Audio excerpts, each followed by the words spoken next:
By the last week of April, Earl Maddox had started slowing his pickup every time he passed Carter Farm. He was 61, broad through the shoulders, sunburned even in spring, and had raised cattle on the neighboring property since before Emma Carter was born. He had known her father for more than 30 years. He had watched Daniel Carter sell off his herd piece by piece during the final years of his illness. Now Earl watched Daniel's 23-year-old daughter carry weeds into a barn. Every morning before sunrise, Emma drove a faded green utility cart along the edges of the farm. Dew soaked the cuffs of her jeans, grasshoppers snapped out of the wheel tracks, meadowlarks lifted from fence posts as she stopped beside carefully marked patches of plantain, chicory, white clover, dandelion greens, and blackberry leaves. She did not cut everything. She moved slowly, clipping some plants and leaving others untouched. Then she stacked the bundles in the cart and drove them toward the old cattle barn. The barn had not held cattle in nearly 4 years. Its red paint had faded to gray, 2 sections of roofing tin were patched with mismatched metal, and the south wall leaned just enough to make strangers wonder how many more Missouri winters it could survive. Inside, however, the building was alive. Rows of rabbit pens filled the space where cattle once stood. Water nipples clicked. Metal feeders rattled. Hay whispered against wire. Fans hummed beneath the rafters. The air carried the dry sweetness of straw, the sharp, earthy smell of manure, old lumber warmed by the morning sun, and the green bitterness of freshly cut forage.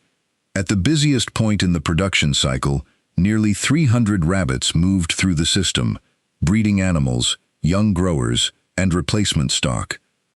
Emma carried the plants inside, weighed each bundle on an old hanging feed scale, separated them by type, and wrote the numbers into a black notebook that never left her back pocket.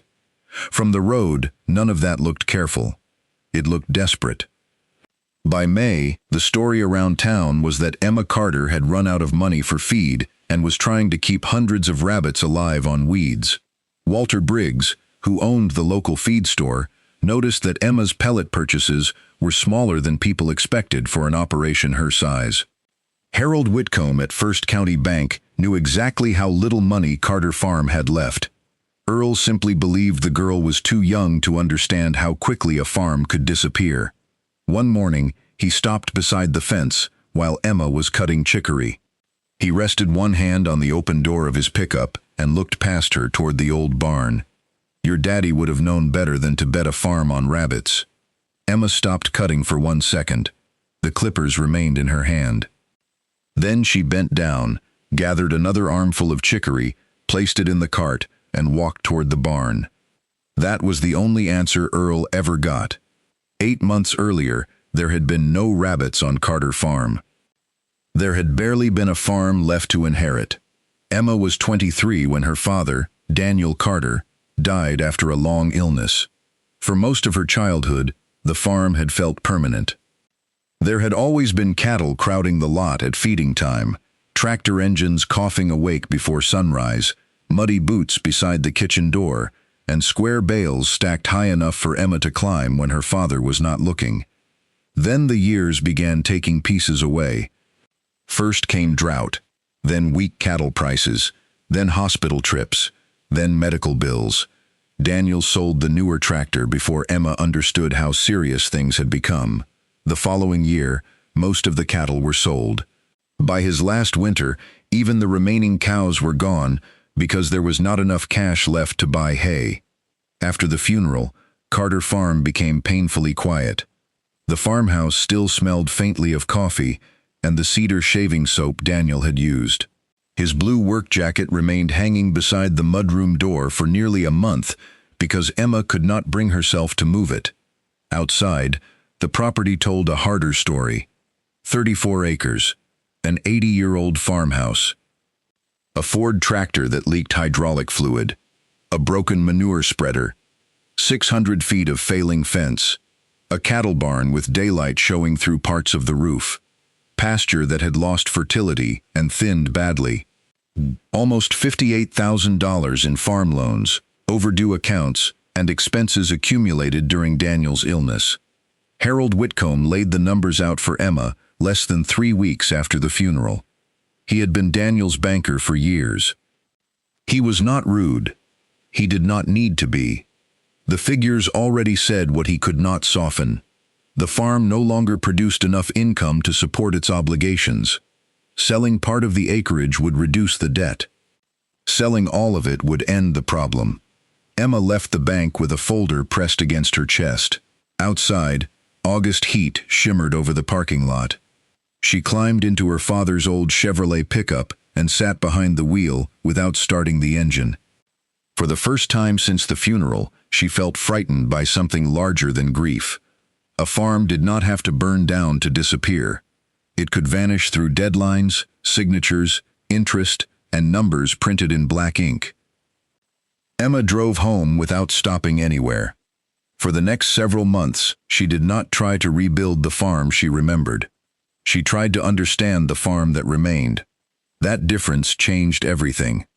She walked all 34 acres with a shovel, a notebook, and a pair of worn boots.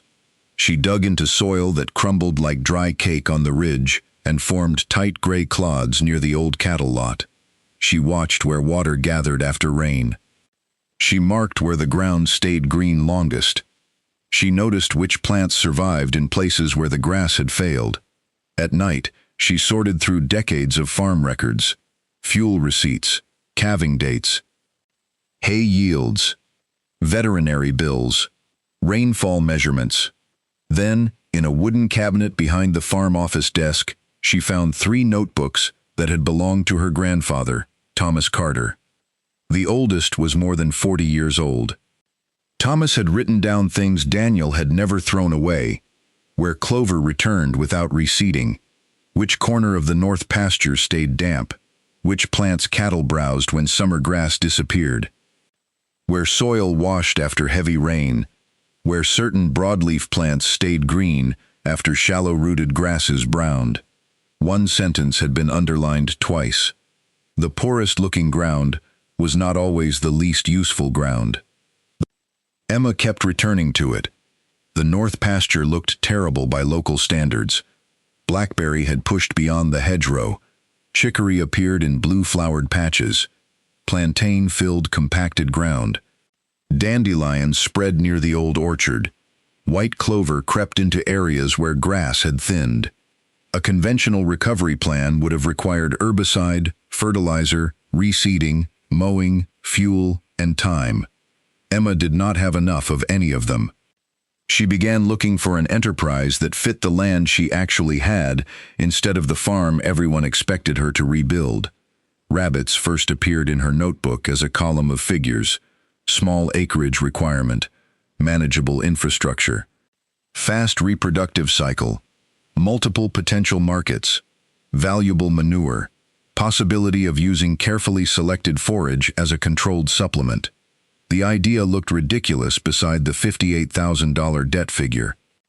Emma spent 3 weeks trying to prove it would fail. She priced cages, pellets, hay, water lines, nest boxes, processing, veterinary care, electricity, loss rates, breeding stock. She calculated poor outcomes before good ones. Then she sold 2 pieces of equipment she knew she would never use again. She kept the old Ford tractor. She kept the land, and she started small because small was all she could afford. Her first purchase was 24 breeding does and 4 bucks from 2 established breeders several counties apart. She did not choose the cheapest rabbits. She looked at health, growth history, litter records, body condition, and temperament.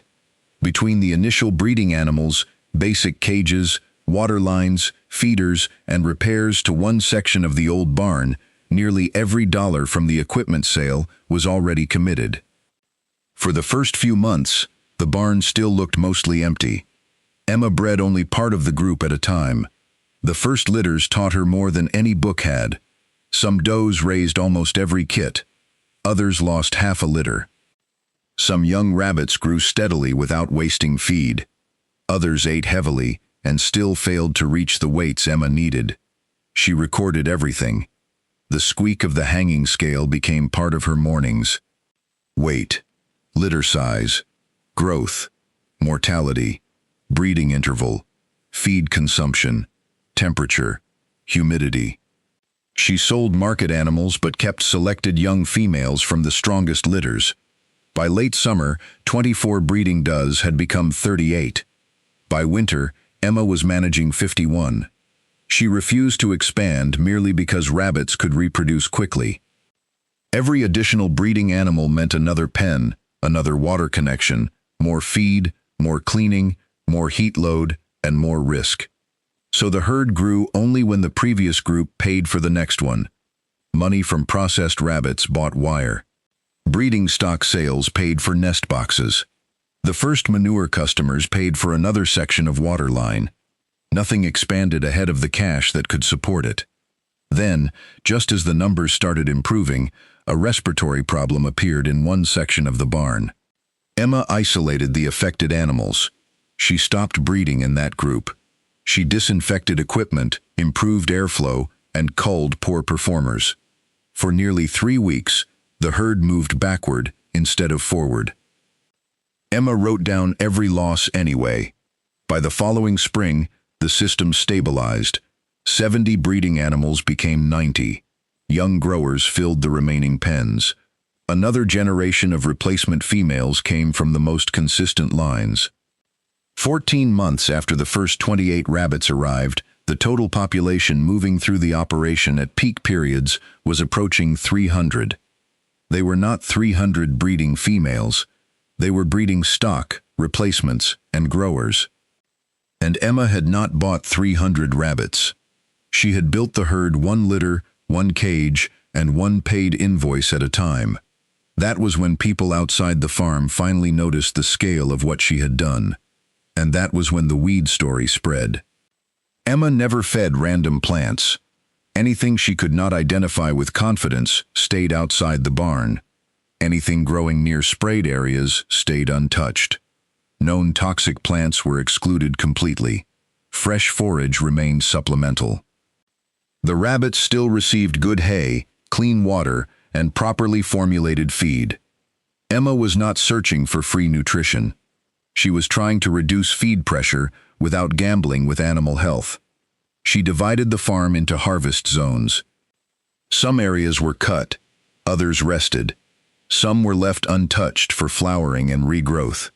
She weighed the forage before it entered the barn. At first, the savings were almost laughably small. A few dollars here, a little less purchased feed there, 1 fewer trip to town. But Emma understood what debt had taught her. Small numbers became large when repeated often enough. Then she noticed what was falling beneath the cages. Rabbit manure accumulated every day. At first it was simply another chore. The barn smelled strongest on humid mornings, an earthy mixture of manure, straw, hay dust, and warm wood. Emma shoveled bedding and manure into piles behind the building. One afternoon, almost as an experiment, she spread part of the material around the exhausted garden beside the farmhouse. Weeks later, the difference was visible. The amended soil stayed darker after watering. It broke apart more easily in her hands. Earthworms appeared under the mulch. Tomatoes on the treated side thickened, while the untreated end remained pale. Emma crouched in the garden one evening and rubbed a handful of soil between her fingers. It smelled rich, in a way that part of the farm had not smelled for years. The manure was not waste. She began separating it more carefully. Some was composted with bedding and spoiled hay. Finished material was screened through a homemade wooden frame. She filled reused feed sacks and sold a few to gardeners. The first sales were tiny. Then customers came back. A market gardener 15 miles away bought several bags. 2 weeks later, he returned for more. Emma wrote that down. The rabbits were beginning to create value in more than one direction. Meat sales through legal processing channels became the largest source. Selected breeding stock added another. Manure and compost added another. None was enough by itself to save Carter Farm. Together, they began to matter. Then July arrived. The Missouri heat settled over the county and refused to move. By noon, the tin roof clicked beneath the sun. The barn fans pushed air that felt like the breath from an open oven. Cicadas screamed from the cottonwoods. The rabbits stretched flat against their resting surfaces and drank faster than Emma had ever seen. Breeding performance dropped. Then she lost several animals. The first loss frightened her. The next few terrified her. For months, the numbers in the black notebook had been moving in the right direction. Now they turned downward. Emma bought more fans. She hung shadecloth. She opened protected sections of the barn for airflow. She shifted feeding toward cooler hours. At night, she froze water bottles and rotated them through the most vulnerable pens during the worst afternoons. The freezer motor ran almost constantly. So did the electric meter. Then a storm hit after dark. Wind came across the west field carrying dust and the smell of rain. The first drops struck the dry ground with a rich, cold scent. Minutes later, one of the old roofing panels tore loose. Water drove sideways into the barn. Emma ran through the rain in rubber boots with a flashlight clenched between her teeth.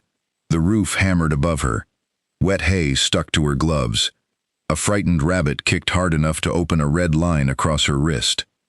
She moved animals, dragged bedding, tied a tarp over the opening while wind snapped the plastic hard enough to sting her face. By the time the section was secure, it was nearly 2 in the morning. At dawn, the barn smelled of wet wood, soaked straw, manure, and metal. Emma had 3 hours before she needed to fill an order. Nobody on County Road 14 saw that night. They only saw the weeds. By August, feed prices rose again. One evening, Emma carried every bill into the kitchen and spread them across her father's table. Feed, electricity, processing, roof repairs, wire, veterinary supplies, loan payment, taxes. The ceiling fan turned slowly above her. Outside, crickets rasped in the darkness. Emma added the numbers once, then again. The answer did not improve. The next bank deadline was approaching faster than the business was stabilizing. For almost a year, Emma had answered fear with work. There had always been another water line to check, another cage to clean, another number to enter. That night, there was nothing useful left to do. She sat alone. Her father's coffee mug still rested on a shelf above the sink. Emma stared at it until the printed figures on the bills blurred. She pressed both hands over her face. The first tears came silently, then the control she had carried through the funeral, the bank meetings, the losses, the broken roof, and the passing pickup trucks gave way all at once. Her shoulders shook. She cried because she was tired. Because the farm needed something from her every hour. Because $58,000 terrified her no matter how carefully she pretended it did not. Because some mornings she wanted her father to walk through the mudroom door and tell her what to do next. And because part of her was beginning to wonder whether selling would finally let her sleep. For several minutes, Emma allowed herself to imagine it. No bank notices, no midnight water checks, no broken fans. No weather radar glowing blue across the kitchen. Then she imagined someone else's equipment moving across the north pasture. Someone else's name on the mailbox. That image hurt differently. Emma wiped her face with her sleeve. She did not suddenly feel brave. She still felt exhausted. She still had the same debt. Before going to bed, she stacked the bills by due date. At 5:20 the next morning, she went back to the barn. After that summer, Emma became less sentimental about the business. Breeding animals that consistently underperformed were removed from the program. She shifted breeding dates around the hottest months. She tracked which forage patches recovered fastest. She stopped chasing unreliable customers and concentrated on repeat buyers. She built drying racks for selected forage to reduce spoilage. She also changed the way the manure left the farm. Instead of rough feed sacks filled behind the barn, Emma screened finished compost, weighed it into consistent amounts, and packed it neatly. The material had not changed. The presentation had. Orders increased. Walter Briggs noticed something first. Emma's feed purchases had not disappeared. They had become more consistent. She was not starving rabbits. She was managing costs. Earl noticed something else. The North Pasture was not being stripped bare. Some areas were cut while others rested. Flowering strips remained. Clover returned to places that had been open soil. Brush pressure declined, where Emma harvested repeatedly. The land still looked unconventional. It no longer looked abandoned. By winter, Carter Farm was not safe. It was simply surviving on purpose. Then the following year stopped raining. May dried first. June followed.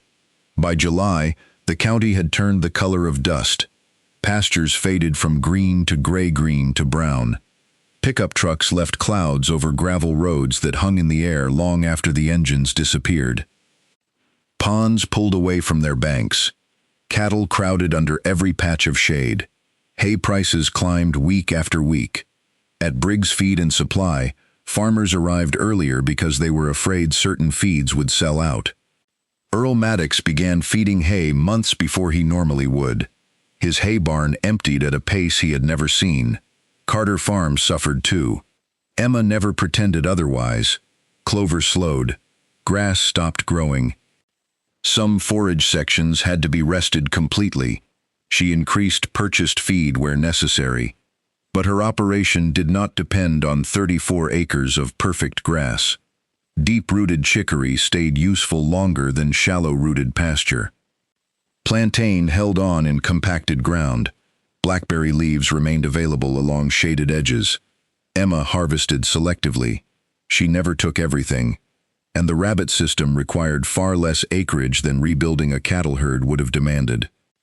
Then the manure business strengthened. During drought, gardeners became desperate to keep moisture in tired soil. Emma's compost orders increased. The market gardener, who had once bought a few bags, returned with a trailer.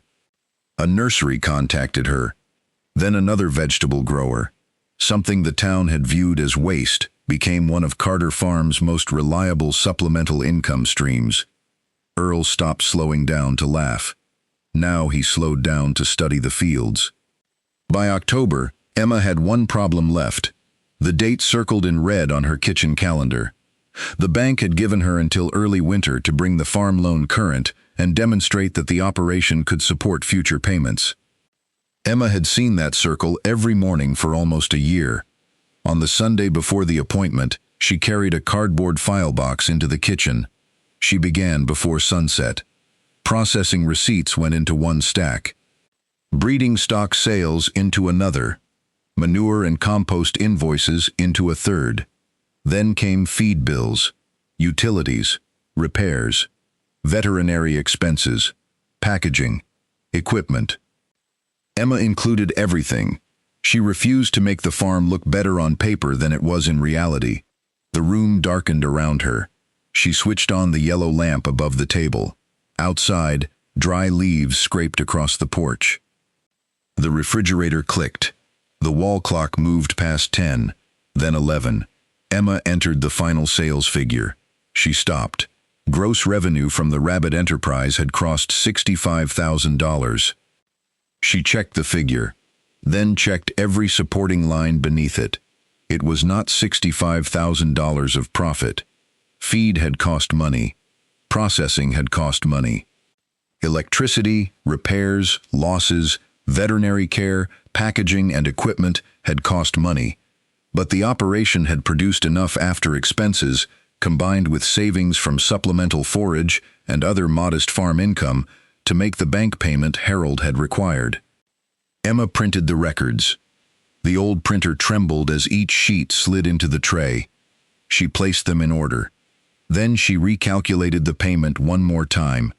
At 2:18 in the morning, she closed the folder. She barely slept. The next day, Emma arrived at First County Bank 15 minutes early. The lobby smelled faintly of carpet cleaner and burnt coffee. Her boots made almost no sound on the gray carpet. The cardboard file box seemed heavier with every step. Harold Whitcomb waited in the conference room. Daniel Carter's old loan file sat open beside him. Emma placed her records on the table. Harold began reading. Processing receipts, deposits, feed costs, recurring customers, manure sales, breeding stock sales, utilities, year-to-year trends. He turned pages slowly.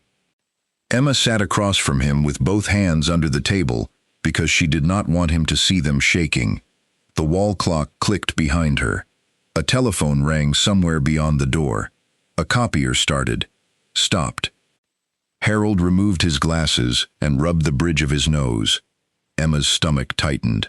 For 1 second, she was back in her father's Chevrolet after the first bank meeting, staring through a windshield at August heat, unable to start the engine.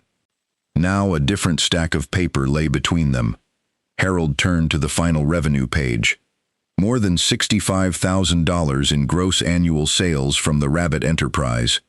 He compared it with the deposits. Then the expense sheet. Then the cash flow summary. Emma watched his finger move down the page. Every mistake she had made over the previous 2 years seemed to sit in that room with her. The rabbits lost during the heat.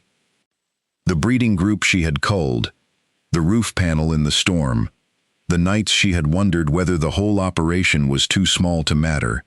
The weeks when manure sales were almost nothing. The mornings Earl's pickup slowed at the fence. Harold closed one folder, then another. Carter Farm was not suddenly rich. It was not risk-free. But it was producing measurable income. The operation had records, repeat customers, multiple revenue streams, and Emma had enough cash for the required payment. Harold placed the payment paperwork in front of her. Emma looked down. The amount was just a number, yet it seemed to contain 2 years of her life. She signed. Then she authorized the transfer. A small printer on Harold's desk started with a mechanical whir. The receipt slid out. Harold placed it on the table. Emma picked it up. The paper was warm. That tiny warmth nearly broke her more than the original bank notice ever had. She lowered her eyes and held the receipt between both hands until the feeling passed. Then she opened the black notebook and tucked the paper inside. When Emma stepped outside, November air stung her nose. She stood beside her father's old Chevrolet. No one in the parking lot knew what had happened. There was no crowd. No applause. No victory speech. Emma placed both palms on the hood and looked toward the road leading home. For the first time since Daniel Carter became sick, the farm belonged more to the future than to a deadline. Word traveled anyway. Walter Briggs eventually learned that the rabbit operation had crossed $65,000 in gross annual sales. He also learned that Emma had never replaced proper nutrition with random roadside weeds. The system had always been more disciplined than the rumor. Earl learned about the bank payment from someone in town. A few days later, his pickup appeared on County Road 14. This time it did not slow outside the fence. It turned into the driveway. Earl got out and followed Emma through the north pasture. No apology passed between them. None was needed. He studied the forage patches, the resting sections, the compost piles, the barn ventilation, the clover creeping back into thin ground. Emma handed him the notebook. Earl turned several pages. He stayed longer than she expected. The county agriculture agent came later, then a small acreage farmer, then a market gardener interested in rabbit manure. Emma showed them the operation without pretending it was magic. Harvesting forage required labor. Plant identification mattered. Balanced nutrition mattered. Animal welfare mattered. Heat could destroy a breeding schedule. Disease could erase months of progress. Markets had to exist before production expanded. There was no secret plant growing beside the fence that printed money. The advantage came from seeing connections other people had ignored. By the following summer, the north pasture looked different. Not manicured. Not conventional. Alive. Some areas had been cut. Others were flowering. clover-filled patches that once showed bare soil, composted manure darkened selected garden beds and pasture test areas. When Emma pushed her fingers into the ground, the soil held together differently. It smelled darker, cooler, richer. The old cattle barn still leaned slightly. Emma replaced the worst roofing panels, strengthened the south wall, and repaired the doors. She never repainted the whole structure. It did not need to look impressive. It needed to work. One evening, Emma stood in the doorway while sunlight stretched across all 34 acres. Behind her came the familiar sounds of the rabbit barn, water valves clicking, hay rustling, claws scraping softly, fans turning beneath the rafters. Outside, chicory flowers moved in the warm breeze. Cicadas hummed from the cottonwoods. The air smelled of dry grass, compost, warm earth, and the faint sweetness of clover. On a shelf beside the barn door sat 2 notebooks. One had belonged to her grandfather. The other belonged to Emma. Near the back of hers were 3 numbers. 300 rabbits moving through the operation at peak production. More than $65,000 in gross annual sales. 34 acres still carrying the Carter name. For years, people had looked at the farm and seen what it lacked. Too little acreage, too little money, no cattle, bad pasture. Too many weeds, an old barn, a young woman who should have sold before things became worse. Emma had seen every one of those things too. She had simply kept looking after everyone else stopped. Years later, the Carter barn was still standing beside County Road 14. The fences were straighter, the garden soil was darker. The rabbit operation changed with the seasons. Some years Emma raised fewer animals. Some years compost made up a larger part of the income. She restored more pasture and added new enterprises slowly, only when the records showed the farm could support them. But she never stopped writing things down. Rainfall, feed costs, breeding results, soil changes, losses, mistakes, useful plants. Every lesson the land offered when someone was patient enough to notice. People in town eventually stopped calling the North pasture worthless. Emma never asked them to admit they had been wrong. She never needed them to. The barn was still standing, the farm was still hers, and 34 acres of Carter land were still waiting for another season. That was answer enough.